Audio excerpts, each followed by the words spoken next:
When humans stormed out of talks, the Galactic Council fell into chaos. The Grand Chamber floated in the void of space, a massive crystal structure that caught the light of 3 nearby stars. Inside, Ambassador Elena Vasquez stood before 7 elevated platforms. Each platform held a different alien species, beings that had ruled the galaxy for thousands of years. The air felt thick with tension, and Elena could hear her own heartbeat in her ears. She pressed a button on her datapad. Holographic images appeared in the center of the chamber, spinning slowly so everyone could see. The images showed wreckage, twisted metal, destroyed colony ships. Each image had a number beside it. 17 ships, Elena said, her voice steady despite the anger burning in her chest. 43,000 human lives. Men, women, children. All gone in the past 6 months. The Vrelian Chancellor, a being that looked like living crystal with too many arms, made a dismissive gesture. Light refracted through its body as it moved. Ambassador Vasquez, we have reviewed your previous complaints. Space is dangerous. Your species is young. You do not understand the risks of exploration. Elena's jaw tightened. She had expected this response, but it still made her blood boil. These were not accidents. We have sensor logs. We have debris patterns. We have intercepted communications. She pressed another button. New images appeared, showing attack trajectories and weapon signatures. Every single ship was attacked by vessels using Kryn technology. A ripple of sound moved through the chamber. Some species made clicking noises. Others hummed or whistled. The Kryn representative, a massive creature covered in black scales with 6 red eyes, rose from its platform. You accuse us? The Kryn's voice sounded like grinding rocks. This is an insult. The Kryn sovereignty has served the Council for 4,000 years. We are beyond such accusations. I am not accusing, Elena replied, keeping her voice calm. I am presenting evidence. Evidence that demands an investigation. The Tholan representative, a creature made of what looked like purple fog contained in a glass suit, spoke next. Its voice came through a translator that made it sound hollow. The Council does not investigate its own members based on the demands of junior species. There are protocols, procedures. Your species has been a Council member for only 50 years. You must learn patience. Patience, Elena felt her control slipping. Patience while our people die? The Etherian representative, a being of pure energy that glowed with soft blue light, spoke in a voice that sounded like music. We understand your grief, young ones. But grief can cloud judgment. Perhaps your ship simply encountered navigational hazards. The Outer Rim is unmapped in many regions. Elena looked at each representative in turn. She had prepared for this meeting for weeks. She had gathered evidence that would convince any reasonable court. But as she looked at these ancient beings on their elevated platforms, she realized something that made her stomach turn. They did not care about evidence. They cared about maintaining their power structure. So you refuse to investigate? Elena asked, making sure her words were clear. The Vrelian Chancellor waved its crystalline arms again. We refuse to waste Council resources on unfounded accusations. The matter is closed, Ambassador. You may return to your delegation. Elena stood very still for a moment. She thought about the families waiting for news of their loved ones. She thought about the children who would never see their parents again. She thought about the colony ships that left Earth full of hope and dreams, only to be torn apart in the darkness of space. She gathered her datapads with slow, deliberate movements. Her aide, a young man named Marcus, looked at her with wide eyes. He knew what was coming. Then humanity no longer recognizes the authority of this council, Elena said clearly. The chamber exploded with noise. The Tholans whistled in alarm. The Sarek reptilian beings with forked tongues hissed. The Korvathi, who looked like giant jellyfish, pulsed with angry colors. Even the usually calm Lyrans, cat-like beings with silver fur, yowled in surprise. You cannot be serious, the Vrelian Chancellor said, its crystalline body darkening with what might have been anger. You would abandon the protection of the Council, the trade agreements, the peace we have maintained for millennia? Elena turned to face the Chancellor directly. What protection? You will not even investigate attacks on our citizens. What good is a council that protects only the powerful? This is madness, the Kryn representative growled. Your species will not survive alone. You are too young, too weak. You need us. Maybe, Elena admitted. Or maybe you need us more than you realize. She nodded to her delegation. We are leaving. The human delegation stood as one. 20 diplomats, aides, and security personnel moved toward the exit. Their footsteps echoed in the sudden silence of the chamber. Ambassador Vasquez, the Vrelian Chancellor's voice cracked like breaking glass. "If you walk out of this chamber, there will be consequences. We will not forget this insult. We will not forgive this impudence." Elena stopped at the doorway. She looked back at the 7 species on their elevated platforms, looking down at everyone else. She had spent 2 years trying to work within their system. 2 years of being dismissed, ignored, and treated like a child. No more. "You want to see what humanity can do without the Council watching over us?" Elena asked. "Watch carefully, Chancellor. You might learn something." The human delegation walked out. Behind them, the chamber erupted into chaos. Species began arguing with each other. Some demanded sanctions against humanity. Others questioned whether the Council had made a terrible mistake. The neat order of 4,000 years began to crack. Elena did not look back. She walked through the crystal corridors toward the docking bay where the human ships waited. Marcus hurried to keep up with her. "Ambassador, are you sure about this?" he asked quietly. "We are burning every bridge. There is no going back from this." "I know," Elena replied, "but some bridges deserve to be burned." They reached the docking bay. The human ships looked small compared to the massive Council vessels, but they were sleek and fast. Earth had built them with the latest technology, designs that other species had dismissed as crude. Elena boarded the lead ship and went straight to the communications room. She sat down at the console and entered a complex code that only 5 people in the human government knew. The screen flickered to life, showing a secure quantum-encrypted channel directly to Earth. "This is Ambassador Vasquez," she said into the camera. "Protocol sovereignty is now active. The Council has refused to protect our citizens. They have shown their true nature. It is time to show them ours." She paused, thinking about what came next. Humanity would be alone now without the protection of the ancient Council.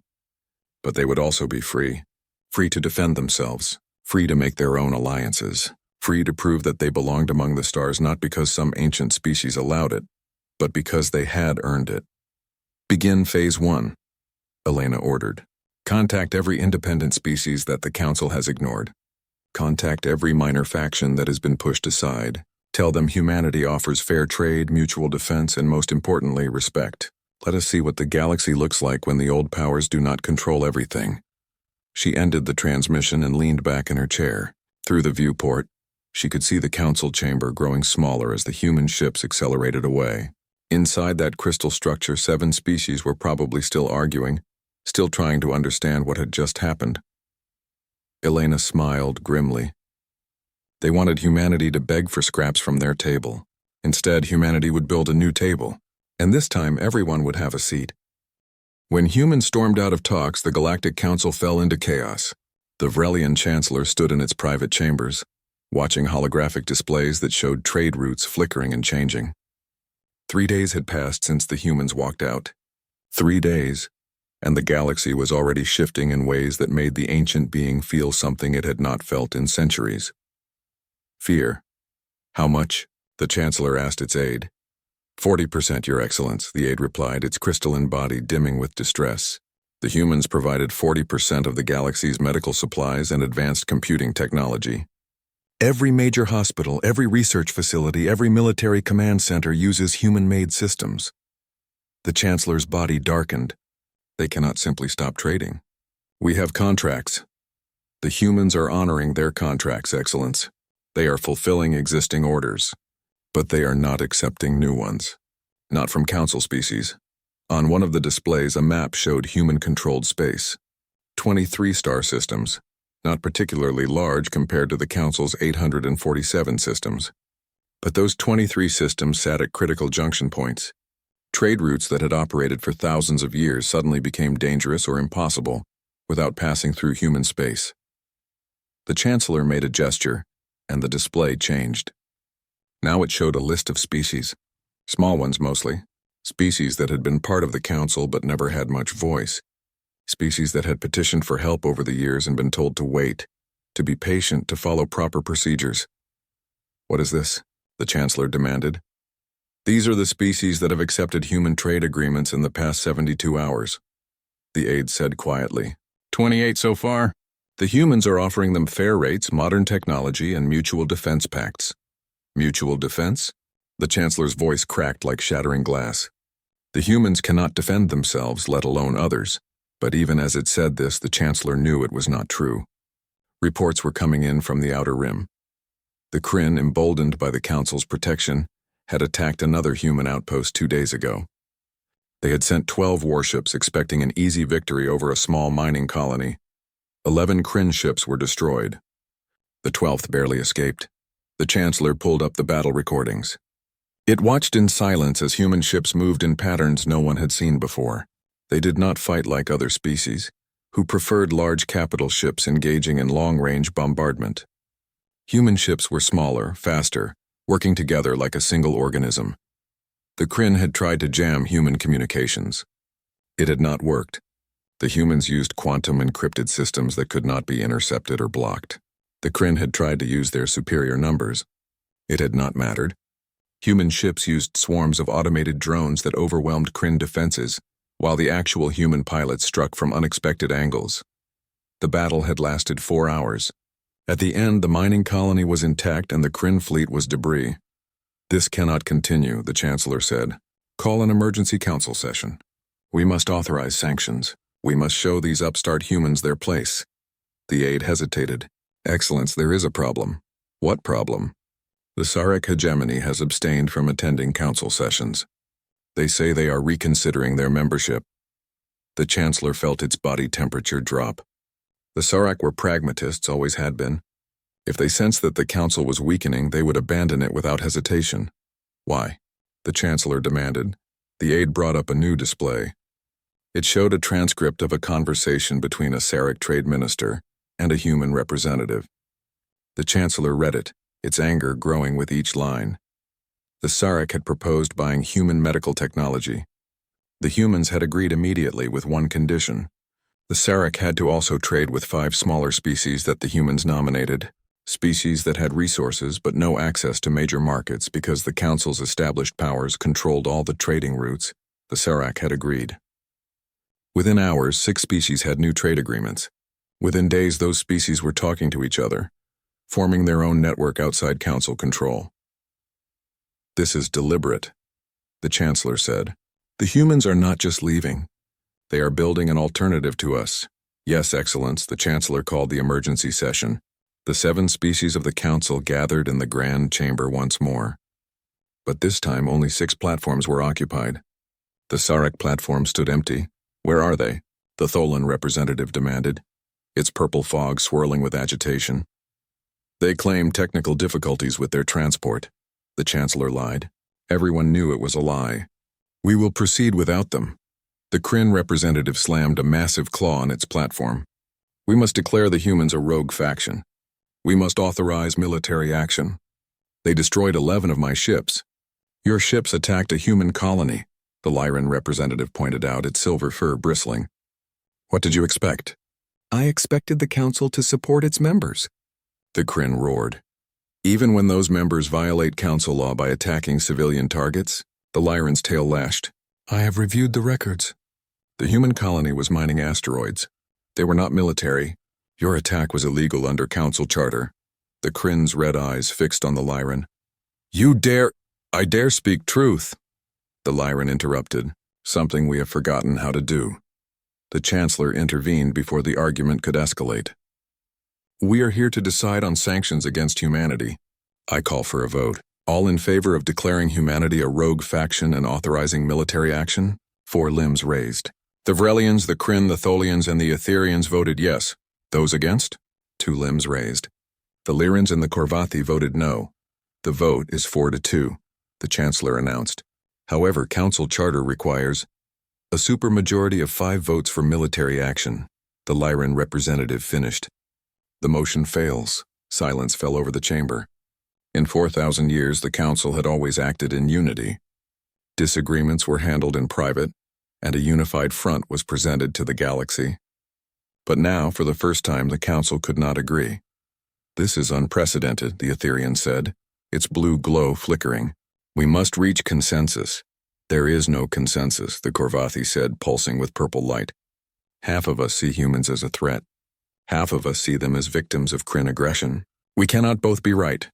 Then we vote again, the Chancellor insisted. We debate until we agree, but they did not agree. They debated for 6 hours. At the end, the vote was still 4-2. The Chancellor dismissed the session in frustration. As the representatives left, a young aide approached nervously. "Excellence, there is something you need to see." "What now?" The aide pulled up a document. It was old, written in the formal language of the Council's founding charter. "I was researching the voting procedures," the aide explained, "and I found this clause. It says that all major Council decisions must be made by unanimous consent, or they are considered advisory only, not binding." The Chancellor stared at the document. "That cannot be right. We have made thousands of decisions over the millennia. They cannot all be invalid." "Not invalid, Excellence, advisory. The difference is that any member species can choose not to follow advisory decisions. The Charter assumes that the Council would always reach consensus on important matters." The Chancellor felt something it had never felt before. The ground beneath its feet was shifting. For 4,000 years, the Council had operated on the assumption of unity. No one had ever challenged a decision because decisions were always unanimous. But now, with the Council divided, that assumption was shattered. The aide's communicator buzzed. The young being checked it and went very pale. "Excellence, the information has leaked. News services across the galaxy are reporting on the Charter Clause. Constitutional scholars are analyzing it. They are saying that hundreds of Council decisions might be challengeable." "How did it leak?" the Chancellor demanded. The aide looked miserable. "I may have mentioned it to a colleague. I did not know they were friends with a reporter." The Chancellor wanted to rage, to punish the aide, to somehow contain the damage. But it was too late. The news was spreading faster than light through quantum communication networks. Within hours, species across the galaxy were questioning Council authority. Old grievances resurfaced. Territorial disputes that had been settled by Council decree were suddenly open again. Trade agreements were challenged. Military deployments were questioned. The Korvathi Collective issued a statement. They were leaving the Council to join what the humans were calling the Free Trade Coalition. The Lyran enclaves followed the next day. The Sarak hegemony made it official on the third day. "We see no benefit in remaining part of an organization that cannot govern itself," their statement read. The Chancellor watched its galaxy crumble. 4 species remained in the Council now. The Vrelians, the Kryn, the Tholians, and the Etherians, the ancient powers, the ones who had ruled for millennia. "Form an emergency directorate," the Chancellor ordered. "Announce that any species trading with the humans or their coalition will face immediate military consequences." But even as it gave the order, the Chancellor wondered if anyone would listen. The humans had walked out of talks, and in doing so, they had revealed the truth that everyone had been too afraid to say out loud. When humans stormed out of talks, the Galactic Council fell into chaos. Ambassador Elena Vasquez stood in front of a camera, adjusting her collar one last time. Behind her, through the viewport, Earth hung in space like a blue jewel. She was about to address the entire galaxy, and her hands were shaking slightly. 30 seconds, Marcus said from behind the camera. Elena took a deep breath. In the 2 weeks since humanity walked out of the Council, the galaxy had descended into chaos. The Emergency Directorate, made up of the 4 remaining Council species, had threatened military action against anyone who traded with humanity. Some species had buckled under the pressure. Others had defied it openly. The galaxy was splitting into 2 camps, and no one knew where it would end. 10 seconds. Elena cleared her throat and straightened her shoulders. This message would reach every planet, every station, every ship with a communication receiver. She had to get it right. Live in 3, 2, 1. The camera light turned green. Elena looked directly into it, imagining she was looking into the eyes of billions of beings across the stars. "My name is Elena Vasquez, and I speak for humanity," she began. 2 weeks ago, we walked out of the Galactic Council. Not because we wanted to cause chaos. Not because we sought power or dominance. We left because we refused to be part of a system that values ancient privilege over justice. She paused, letting her words sink in across the light years. The Council told us that we were too young, too inexperienced, too naive to understand how the galaxy works. They dismissed the deaths of 43,000 of our people as acceptable losses. They refused to even investigate evidence of attacks on our civilian ships. Why? Because the attackers were powerful and we were not. Elena's voice grew stronger, more passionate. But here is what we have learned in these 2 weeks.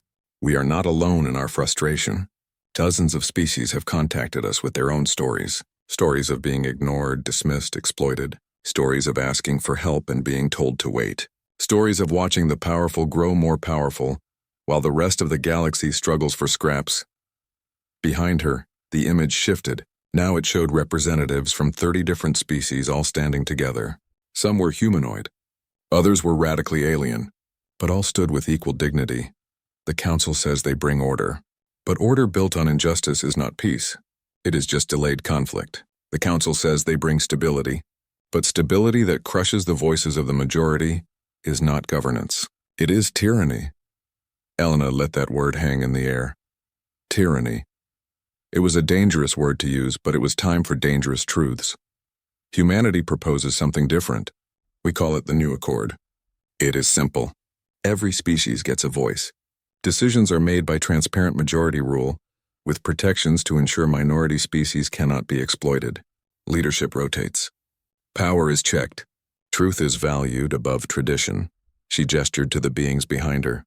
34 species have already endorsed the New Accord. We do not seek to replace one empire with another. We seek to build something that has never existed in this galaxy. A true democracy of the stars. Elena's expression softened. To the species still in the Council, we say this: you are not our enemies. You are our brothers and sisters in this galaxy, and we want you to join us. Leave behind the old ways. Leave behind the hierarchy that serves only the few. Help us build something better. She ended the transmission. The camera light went dark. Marcus let out a breath he had been holding. That was powerful, he said, but the Directorate is not going to like it. I know, Elena replied, which is why we need to be ready for their response.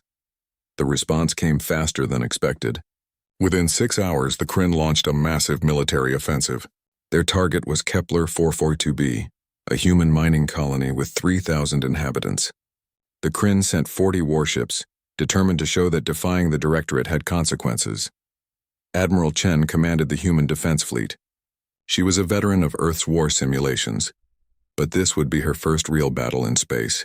Her fleet consisted of 18 human ships and 12 vessels from allied species. On paper, they were badly outnumbered. Admiral Kryn fleet entering sensor range, her tactical officer reported. They are not even trying to hide. They want us to see them coming. Chen studied her displays. The Kryn were approaching in a traditional formation. Their heavy battleships in the center, lighter cruisers on the flanks.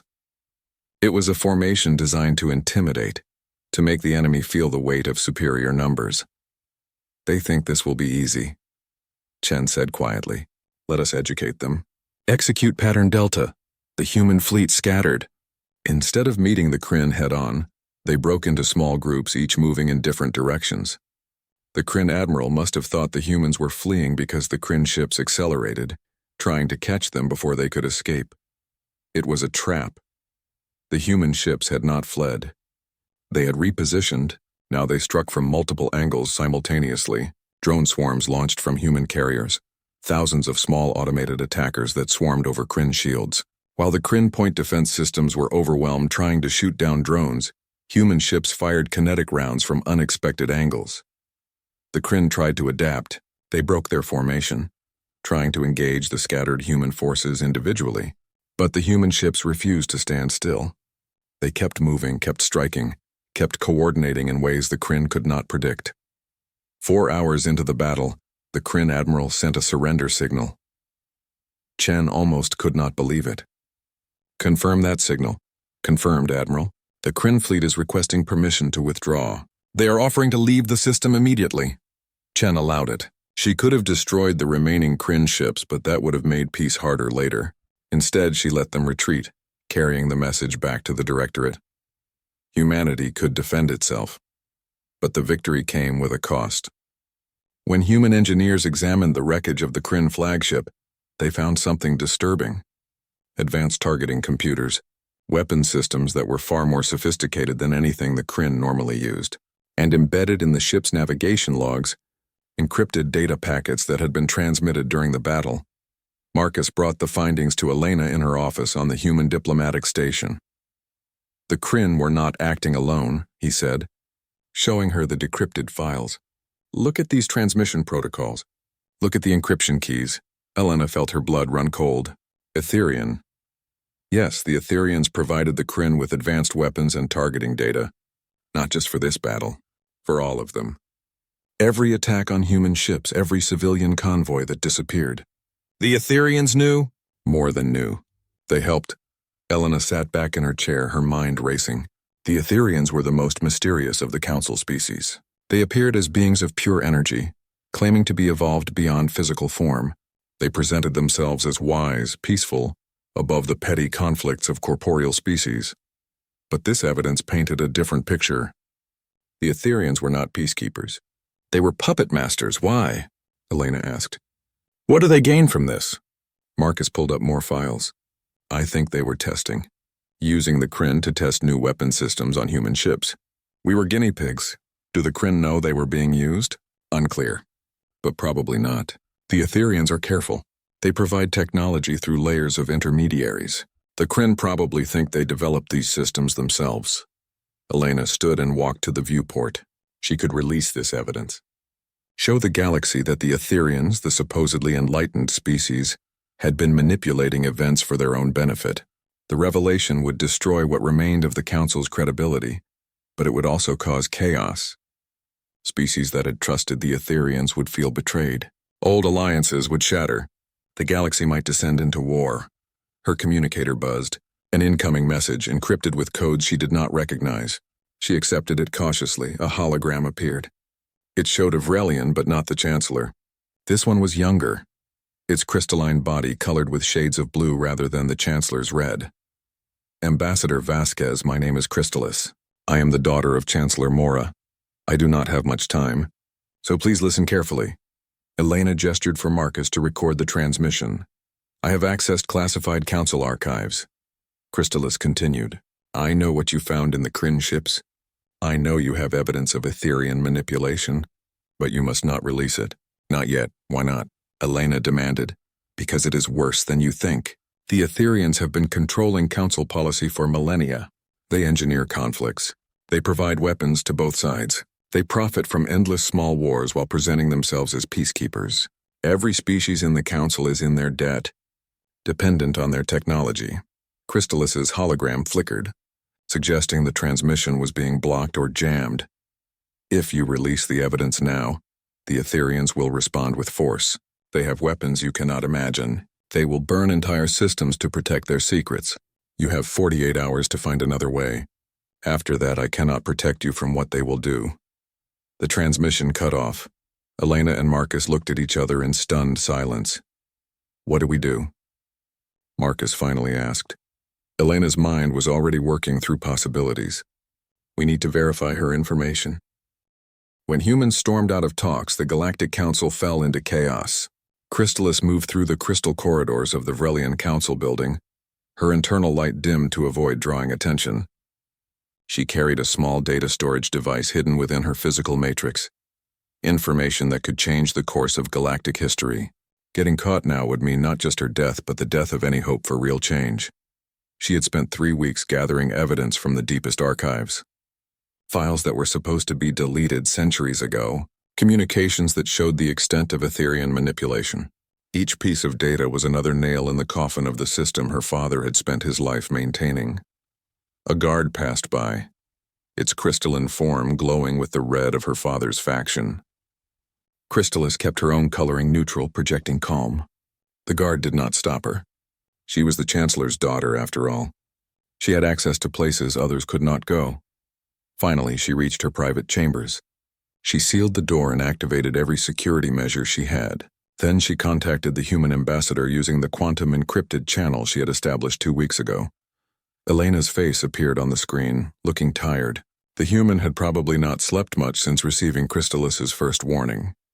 I have more information, Crystalis said without preamble. The Etherians are planning something. My father received a coded message yesterday. I managed to decrypt part of it. What did it say? Elena asked. Crystalis transmitted the file. They are withdrawing their fleets to their home cluster. All of them. In 4,000 years of Council history, the Etherians have never recalled their entire military. Elena's expression hardened. They are preparing for war. Worse, I think they are preparing to use their contingency plan.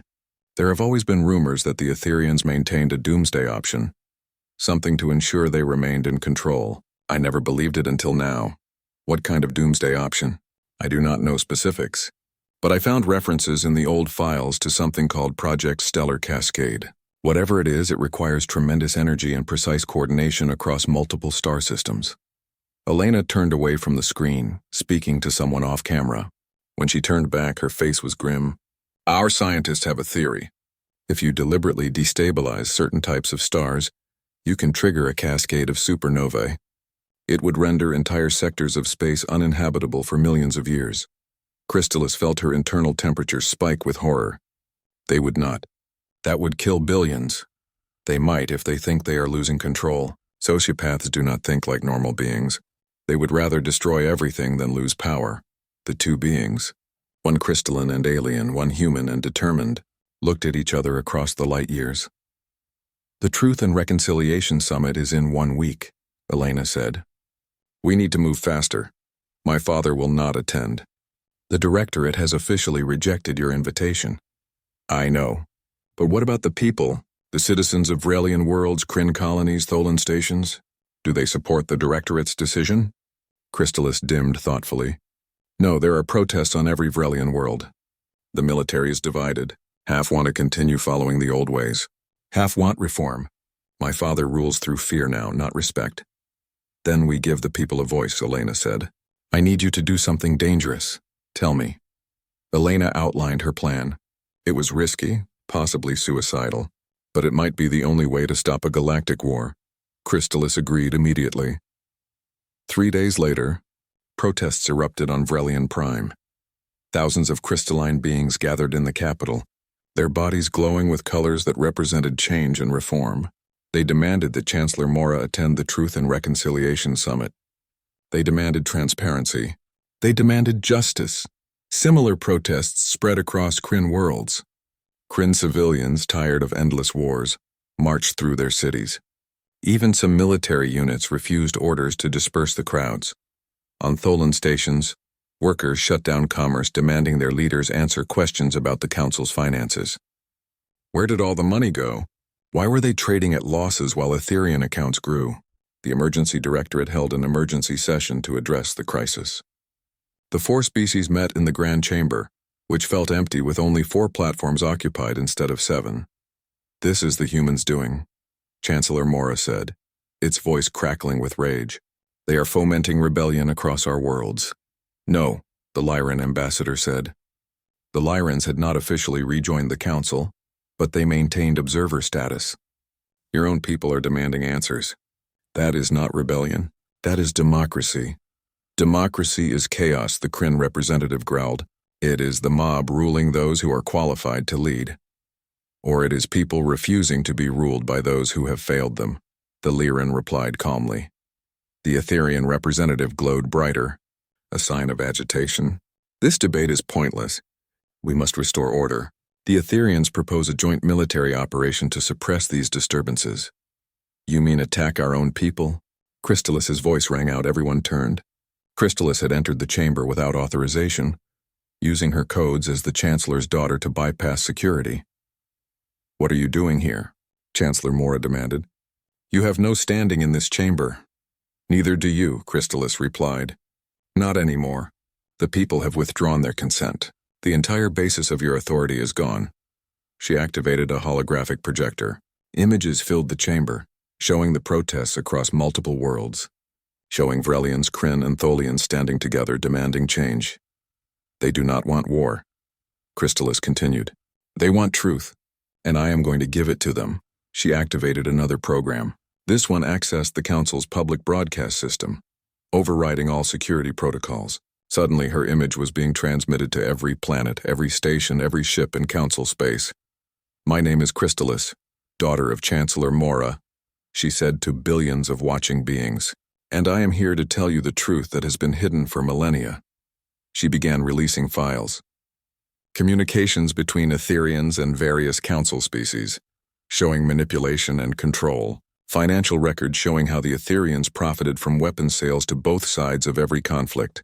Technical specifications showing that Etherian technology was deliberately designed with hidden backdoors and kill switches. But the most damning evidence was the files on Project Stellar Cascade. Detailed plans for triggering artificial supernovae, target lists showing which star systems would be sacrificed, casualty projections in the billions. This is what the Etherians plan if they cannot maintain control, Crystallis said, her voice steady despite her fear. They would rather kill us all than share power equally. The Etherian representative's glow turned from blue to angry red. This is treason. This is lies and fabrication. Then attend the Truth and Reconciliation Summit, Crystallis challenged. Face these accusations openly. Let neutral investigators examine the evidence. Prove me wrong. The Etherian did not respond. Instead, its holographic form simply vanished. Within minutes, reports came in. Etherian vessels were accelerating away from all Council worlds, heading toward their home cluster. They were not fleeing. They were regrouping. Chancellor Mora stood frozen on its platform. Its own daughter had just destroyed everything it had spent centuries building. The carefully maintained illusion of Council unity was shattered beyond repair. You have doomed us all, the Chancellor said quietly. No, Father, Crystallis replied. I have given us a chance to save ourselves. On Kryn Prime, military officers began arresting members of the hardline faction. They had seen the evidence of how their species had been manipulated and used. They would no longer fight the Etherians' wars. On Tholan stations, workers seized control of communication hubs and financial centers. They began auditing centuries of transactions, determined to recover what had been stolen. On Vrelian worlds, the protests turned into celebrations. Change was coming, terrifying and hopeful in equal measure. But in the Etherian home cluster, something ominous was taking shape. Long-range sensors detected massive energy buildups around 3 stars. The Etherians were activating Project Stellar Cascade. An encrypted message reached every government in the galaxy, broadcast from the Etherian consensus. The translation was simple and chilling. If we cannot lead, no one will. You have 72 hours to restore the Council to its rightful structure and grant the Etherians supreme authority. If you refuse, we will render 53 star systems uninhabitable. The choice is yours. Order or annihilation. Elena received the message in her office on the human diplomatic station. Marcus stood beside her, his face pale. They are serious, Marcus said. Our scientists confirmed the energy signatures. If those stars go supernova in sequence, the radiation cascade will sterilize everything within 100 light-years. Elena looked at the star charts. 53 systems. Hundreds of billions of lives. Species that had nothing to do with this conflict, caught in the crossfire of the Etherians' desperate gambit. Evacuate? Marcus suggested. There is not enough time. And even if we could evacuate the inhabited worlds, we would be abandoning the galaxy to tyrants. The Etherians would rule through fear forever. Then what do we do? When humans stormed out of talks, the Galactic Council fell into chaos. The strike team assembled on a human military station at the edge of Etherian space. 12 individuals from 6 different species, each chosen for their unique skills. Admiral Chen commanded them, her face calm despite the impossible mission ahead. We have 56 hours remaining, Chen said, addressing the team. Our intelligence shows that the Etherians have established a control network around 3 stars. If we can disable the network before they complete the final calibrations, the cascade cannot trigger. A Sarek engineer named Vikesh raised a clawed hand. How do we get past their defenses? The Etherian home cluster is the most heavily fortified region in the galaxy. Chen smiled grimly. We do not go through their defenses. We go around them. She activated a holographic display showing a strange ship design. It was smaller than a shuttle, barely large enough for the team. This is a prototype skip-drive vessel. It uses quantum tunneling to make short jumps through space, bypassing normal travel routes. The Etherians will not detect us because we will not be using conventional propulsion. Skip drives are theoretical, a Tholan scientist objected. Unstable, dangerous. They were theoretical 3 weeks ago, Chen corrected. Human engineers have been working on this technology in secret for 2 years. We have made 12 successful test jumps. And how many unsuccessful ones? The Tholan asked. Chen did not answer directly. The technology works, but it requires precise calculations. That is why we brought you, Dr. Kelvos. Your species has the best mathematical minds in the galaxy. The Tholan's purple fog swirled with what might have been pride or anxiety. Hard to tell. One more thing, Chen continued. We have a volunteer from inside the Etherian cluster, someone who will guide us to the control network. A hologram appeared showing Crystallis, the daughter of the Vrelian Chancellor. Vikesh hissed in surprise. She is already in enemy territory? She infiltrated an Etherian research station 3 days ago, Chen explained. She has been gathering intelligence and preparing the way for our arrival. But her position is precarious. If the Etherians discover her before we arrive, she is dead. The team looked at each other. What Chen was describing was not just dangerous. It was nearly impossible. Infiltrate the most secure location in the galaxy, disable a doomsday weapon, and escape before billions of tons of stellar matter turned into an expanding cloud of death. I will not order anyone to come, Chen said quietly. This is volunteer only. If you want to back out, no one will judge you. This mission might fail. You might die. But if we do nothing, billions will certainly die. No one moved. No one left. Chen nodded, her respect for these beings evident in her eyes. Then let us get started. We launch in 2 hours. The skip drive vessel was cramped and uncomfortable. 12 beings squeezed into a space designed for 8. The walls hummed with barely contained energy as the experimental drive charged for its first combat jump. Remember, Dr. Kelvo said, reviewing his calculations one more time, each jump can only cover about 5 light years. We need 17 jumps to reach the Etherian control station. Each jump risks detection. Each jump strains the drive systems. And each jump might be our last. Very encouraging speech. Doctor, a Korvathi warrior named Quillock said, its jellyfish-like body pulsing with nervous colors. I prefer honesty to false hope, Kelvos replied. Chen sat in the pilot's chair, her hands steady on the controls. First jump in 30 seconds. Everyone secure yourselves. The countdown began.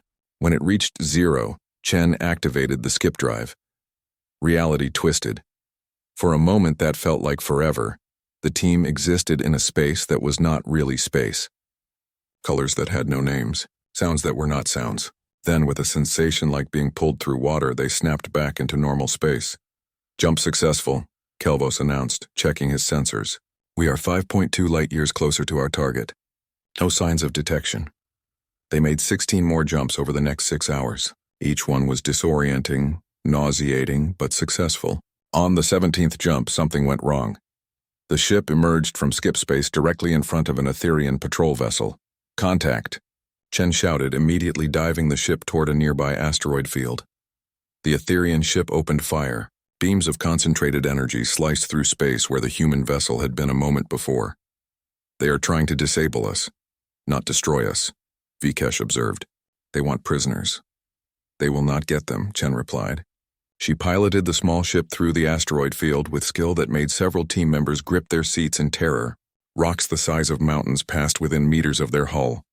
The Etherian vessel followed, but it was larger, less maneuverable. Chen used that to her advantage, weaving between asteroids in patterns the bigger ship could not match. Finally, she found what she was looking for, a massive asteroid with a hollow center, probably the remains of an old mining operation. She flew inside, powered down all systems, and waited. The team sat in silence, barely breathing as the Etherian vessel passed by outside. Its sensors swept the area, looking for them. 10 minutes passed like hours. Finally, the Etherian ship moved away, continuing its patrol elsewhere. Chen waited another 10 minutes before reactivating their systems. That was close. Too close, Quillox agreed. They will be looking for us now. Then we move fast, Chen said. She checked her navigation. Crystallis's last transmission put her on Etherian Research Station 7, 12 light hours from our current position. We make one more skip jump to get close, then approach on conventional engines to avoid detection. The final skip jump brought them within 1,000,000 kilometers of the station. Chen approached slowly, using the minimal thrust possible, letting their momentum carry them forward. The research station was enormous, a complex of interconnected modules orbiting a small moon. Hundreds of Etherian ships surrounded it, their energy signatures bright on the sensors. I am reading the control network, Kelvos said, studying his displays. It is connected to the station's main computer core. If we can access that core, we can disable the entire system. Crystallis should be waiting at docking port 7, Chen said. That port is used for supply ships. Less security than the main docks, They approached carefully, matching their velocity to the station's rotation. As they neared docking port 7, a small figure appeared in the airlock window. Crystallis. The docking was quick and quiet. Crystallis came aboard, her crystalline body dimmed to near invisibility. "You made it," she said, relief evident in her modulated voice. I was beginning to worry. "Status?" Chen asked immediately. "The Etherians activated the first phase of Project Stellar Cascade 4 hours ago. The stars are already destabilizing. We have maybe 20 hours before the cascade becomes irreversible. Can you get us to the control core?" "Yes, but it will not be easy. The Etherians have increased security since my infiltration. They suspect there is a spy but have not found me yet." Crystallis led them through maintenance corridors, areas of the station where only service personnel went. The team moved in silence, each being aware that discovery meant instant death. They passed Etherian guards twice. Both times, Crystallis used her knowledge of the station to route them around danger, but as they got closer to the core, avoiding guards became impossible. "There," Crystallis whispered, pointing to a massive door guarded by 4 Etherian soldiers. "Beyond that door is the control core, but we cannot fight our way past those guards without alerting the entire station." Chen studied the situation. "We do not fight. We negotiate." "Negotiate?" Vikesh hissed. "They will kill us on sight."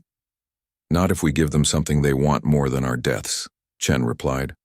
She stepped into the corridor, hands raised, and walked directly toward the guards.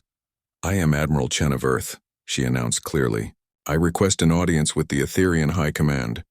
I carry a message from Ambassador Vasquez." The guards surrounded her immediately, weapons charged. But they did not fire. "What message?" one of them demanded, its energy form crackling with suspicion. "A proposal. The humans will negotiate our surrender to Etherian authority. In exchange, you deactivate Project Stellar Cascade and spare the 53 targeted systems." The guards looked at each other. This was beyond their authority to decide. "Wait here," one said. It turned and entered the control core to consult with superiors. Chen waited, her heart pounding. This was the gamble. If the Etherians were too arrogant to see the trap, she had just doomed her entire team. 5 minutes later, the door opened. "The High Command will see you." "You alone?" "No," Chen said firmly. "My team comes with me. We are here under flag of truce. All of us or none of us, another consultation." Finally, reluctant agreement. The team entered the control core and Chen felt a moment of satisfaction. They were inside. The chamber was enormous, filled with holographic displays showing the 3 targeted stars. Around those stars, energy networks pulsed, slowly building to critical levels. Etherian technicians worked at various stations, monitoring the process. In the center of the room, elevated above everyone else, stood 3 beings of pure energy, glowing brighter than any Etherian Chen had seen before. "The High Command, you offer surrender?" one of them said, its voice resonating like a chorus.